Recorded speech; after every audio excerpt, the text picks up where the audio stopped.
आपण जाऊ शकतो. निमिषाच्या अवधीत मी कुठेही प्रगट होऊ शकतो. म्हणजे तू अंतर्ज्ञानी आहेस. निकालदारी भूत भविष्य वर्तमान या तिन्ही कालाचं मला आहे ज्ञान. सर्व जाणण्याचे जाण शक्य तुझ्याजवळ आहे. आहे. सगळं घडतोय हे. आहे. हिचा मला मृत्यू हवा. हा.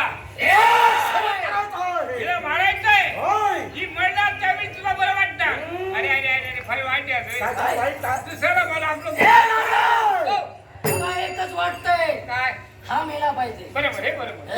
याच्यामुळेच हे करायचं आहे. हा, काय तर या अरण्यात हा कुंभोज आपला अधिकार निर्माण करणार आहे. हा हा आणि माझ्या अधिकारात ही घटकुंभ आली आहे. हे जे अरण्य दिसतंय हे किंतल कुलाच्या मालकीचं नाही तुमच्या मालकीचं आहे. होय. याचे दोन भाग करा आणि एकमेकाला वाटून दोन भाग नाही एकच. तर संपूर्ण या अरण्याच्या ठिकाणी आहे. हा. तर या मोठ्या ठिकाणी हा. आपलं अधिराज्य आपला अधिकार मी निर्माण करणार पण मी आहे. असं म्हणतो काय ते तू